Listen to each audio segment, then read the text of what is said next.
重点在有一个观众啊，他才来赖我跟我讲说，他在板桥啊，他整理隔了6个套房花400多万，6个套房400多万，然后中间啊跟邻居各种冲突大大小小不断。那他是怎样？他是继承到的所以他没有房子的取得成本，对不对？那你自己想想看啦，6套400多万，你一间套房要隔出来的成本都已经超过50万了呢。对啊，那如果你今天是一个自产客，你要买，你有房屋的取得成本，然后你还要隔出来，这个投报率就不会漂亮了，你知道？你可能各种东西下去，你还跟邻居冲突，还要慢弄3%多，那有什么好做的？好，所以台北新北隔套真的不建议，然后中南部高雄也一样，现在隔套好贵好贵，真的好贵以前我们在做说反正你要隔套的话，你要长出几间套房，好，你要长出一间套房就是40万。先说结论主要还是看地段，那个顶家你就当做是多送的嗨，我是买房阿元，订阅买房阿元。我先祝你老了有房也有钱。我们在上一支影片聊了电梯大楼的地雷有哪些，我特别重点说明了那个中继水箱楼层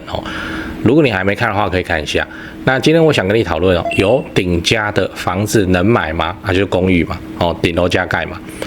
这个问题是一个观众来问我的，就是他想要买一间公寓然后这个公寓就是5楼顶楼，然后还有附一间楼上的顶家，所以他想说是不是把这个顶家再整理一下，看能不能弄出套房来租给别人。好，先说结论，如果在台北新北的话，最好不要原因你也知道我就不多讲了。那要不要隔套之后出租你会遇到的问题现在长这样，就是假设你的顶楼跟顶家都是可以隔间出租的话，那一层应该可以隔4套，所以你会隔出8套。当然看你的那个公寓的条件到什么地方啦，通常能隔8套会变成说你没有公共空间，那现在的话喜欢就是留一个公共空间摆洗衣机嘛，不然的话你可能隔不到8套。我说5加6的空间你可能才隔个5套甚至6套。为什么？因为你房间都大一点你的每一间里头都给它放独立洗衣机，这叫独洗。这种独洗的套房最好租，就租客最喜欢啦，因为他不用跟人家共用洗衣机嘛。好，也就是说我们回到刚才的例子就是很标准的那个空间都足够大，你5楼4套6楼4套，假设就是这样，总共8套的话，也就是说你会有8个租客，然后楼下就会多出8台摩托车，然后接下来会怎样这栋大楼的住户直接没有摩托车车位可以停，因为人家本来就是停楼下，然后现在被你一搞，然后就停到要停很远，然后再走回来这样，然后你收到租金，你有没有分他？所以他怎样？他一定检举你，对，他一定跟你玩。这个不要说是人家这个如果是我的话，我被这样子的，我也要检举他对啊，因为他完全造成了各种负面的成本，然后就是大家要一起吸收掉，大家就除了他以外没有任何好处，那这个就不行嘛。尤其又是在那个台北新北这种法律意识高涨的地方，如果你在台北新北那个建管处的人马上就来了，所以你要知道顶家你最好就留着自己用。好，那你觉得这个顶家不用很可惜怎么办自己用，对因为顶楼这本来就是共有财产如果你拿去出租被邻居举报以外，现在政府会要求你拆除，然后我还有看过判例是必须要返还不当得利，就是你收出的钱可能会要拿出来分给大家，这是有判例的事情所以你还在那边弄半天装潢，结果就是为大众谋福利这样，那你还不如把这个顶家你就拿来自己用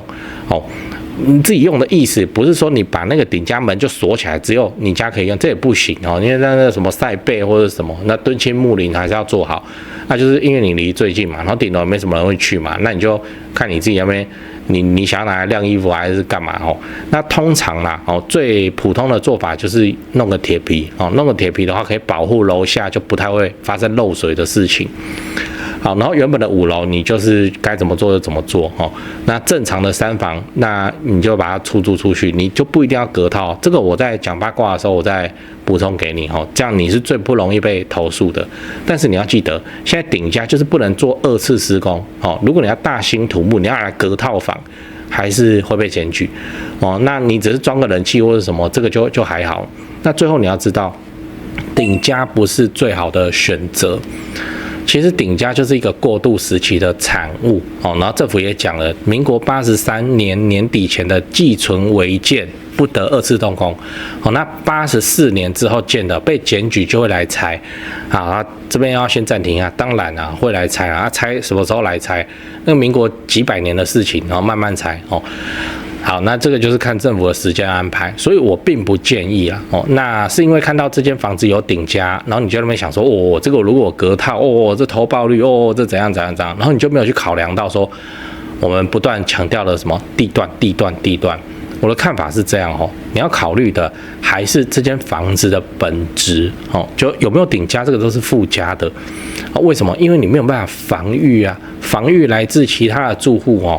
不爽就来检举你。哦，然后通常有附顶价的房子，它开价都会比那个附近没有顶价都还要高嘛。你现在你在台北新北你要弄顶价，你很麻烦啊，真的很麻烦啊。为什么？因为其他住户就是各种检举就对了，然后你就很麻烦，你原本计划全部都被打乱，然后你又花了比较贵的钱去买那个5+6，对不对？然后你又不能隔套，这个就不符合我们稳健的原则。当然在中南部还是大家都还在弄这样哦，所以你自己考量清楚。讲完了，我们今天讲说有顶加的房子能买吗？哦，那我先跟你提醒，如果是台北市新北的，那你就最好不要。新北你也要看啊，如果是淡水很远的地方，哦，你就不要是板桥、中和、永和这种，哦，那可能都还有讨论的空间，但是还是最好不要，因为顶加最容易发生的问题是人家来检举哦。然后各种检举啦，就反正就是他就觉得你收租金没有分嘛，然后你又造成我们的大家居住上的一些不舒适嘛，然后就被检举你这个就是违建啊，那你就是要拆啊，然后怎样的，所以最好的方式就是你就是买一个顶加，你就正常出租它原本是3房你就租3房租3房一个家庭4房你就租4房那个顶加你就看你自己要蹲杂物还是怎样那你就自己用。好，那另外我提醒你了，不要因为顶加看起来很香，你就决定要买，你还是要注意那个地区的地段顶加这种东西啊，反正你就是面临被检举的风险你就不要去赌这个嘛。我们做房子就是稳健的，你还那边去跟他拼这个东西。所以最后我想问你，你有买过顶加吗？那还是你自己亲自干过顶加隔套那我们遇到什么问题？尤其是跟邻居的冲突欢迎留言跟我分享，我也想知道。对，我先告诉你3个东西第一，我的付费会员频道1个月月付250这个欢迎加入直接抄我做的房地产作业就好了，这不香吗？你自己去看会员影片的封面，讲的议题都比平常的影片猛上好几节那会员的问题我也会认真回答不是会员我就简单回答，这拍谁这个没办法，这个问题实在太多了。好啦，第二个，自产高雄买房阿元观众专用赖，这个是我长期配合的房仲店台湾房屋美术之星店，这个不赘述了，以前的片尾都讲过，反正也有超过2000位观众加他们也超过50几位观众跟他们买高雄低总价自产的房子你也可以加他们他们会不定期的 po 自产用的房子好，那他们的赖 ID 是小老鼠勾勾勾勾勾5个勾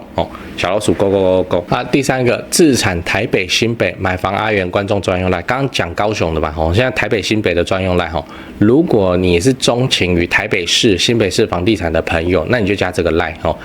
这个是我台北市房地产的前辈，当然啦，台北市的本金门槛就很高你自备要超过500万，这个就是常态那你就自己加入以后跟助理去描述你的需求吧他的赖 ID 是小老鼠掰台北BUYTAIPEI 小老鼠买台北这样。好，那讲八卦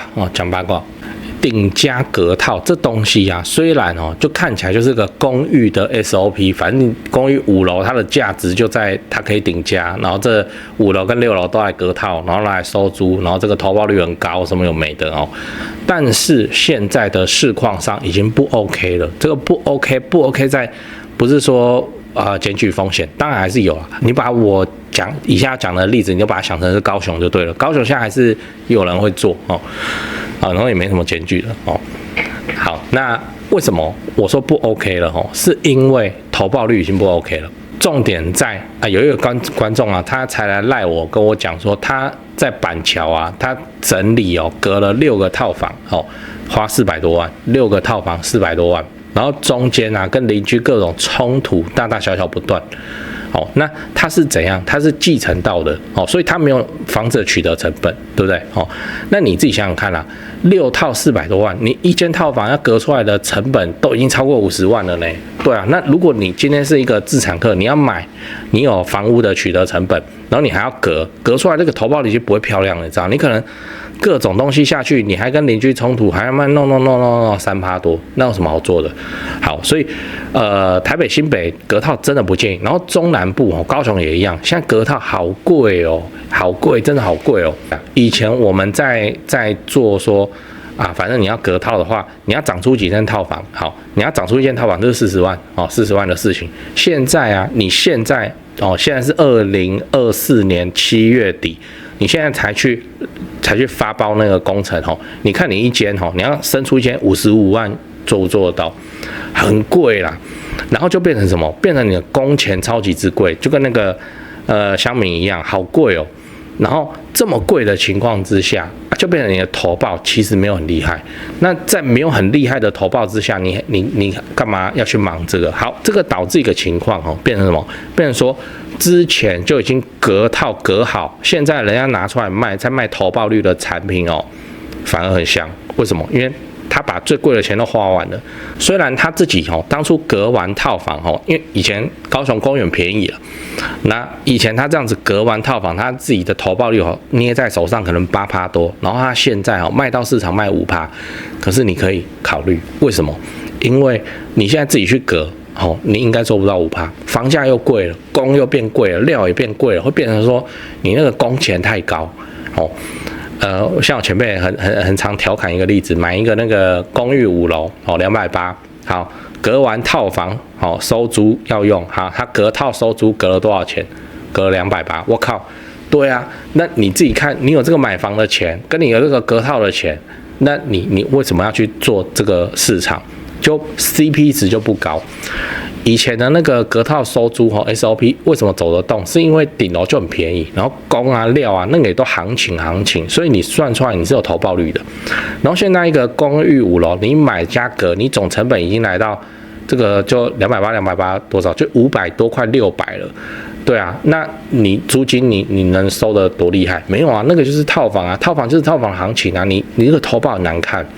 所以不建议。那如果你就对收租长期收租还是有想法，你就去看人家隔好拿出来卖的这种产品的卖法是这样，就是早期人家就真的隔好，然后卖收租收，他本来他做这种事情，他也是想要收租一辈子，然后就各种问题，比方说儿子要结婚，然后要买房子要干嘛，然后临时需要一笔大钱，他就要把它卖掉。好，这个把它卖掉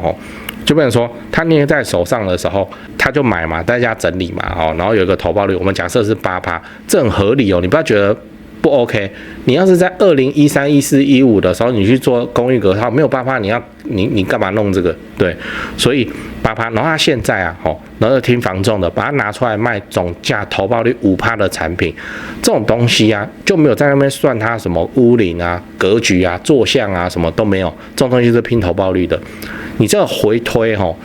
总价会变得很高所以他会大赚一笔。好，然后就去做他想做的事情。你可能可以考虑这种东西。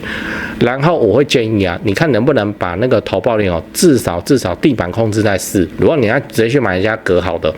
至少那满租的情况之下，你还有4%的投报。4%不到有什么好处？你不如把同一笔钱拿去买一个中古电梯大楼2房或3房有车位，然后放生出租，这中价差还不是比较迷人吗？好，所以总之这个就要说明虽然才从这个2013、14、15一直到现在的2023、24、25就这几个年头里面，其实市场就在变化。好，然后这个直接让隔套不好弄的就来自几个压力。第一个，北部邻居会检举，以前哪有闹差，那么爱隔就去隔了嘛。然后那邻居说吵到我们还跟他大小声，那现在不行啊，法治意识抬头啊，然后都还要申请那个什么室内装修许可证，什么有没的，请那很贵呢。你请设计师去跑，然后弄一弄8万、12万的呢。那这个法治意识抬头在北部地区，然后再来就是工太贵了。你以前要隔一个，反正你要生一个套房，你就拿40万就对了。哦，那你要3个，好，那这样就120，很准哦。以前都是这样估的，现在55不一定做得起来。我讲还是高雄行情，对啊，那你投报率就会不好。哦，所以如果你还是想要去收租，你不如去买那个人家已经早期隔好，现在正在收租，然后因为怎样，然后把它拿出来卖的。然后因为它早期嘛，你它收进来之后，你要么你就是继续收租，要不然你就是空一间。好，空租一间就来整理一间，这个空一间整理一间再拉高租金的做法，我以后会分享在我的会员影片。如果前辈同意的话，我就拍给你看哦，什么叫做空一间整理一间，然后去拉高整体的租金。好了，就是这样了。好，顶加隔套我不喜欢，真的以现在各种种形式来看。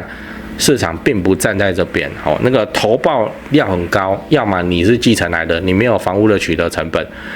要么你就是很早期进场的，你现在才要花钱来买来你还要花钱来隔，这个投报真的是不如去买中古电梯大楼放生出租，你参考看看。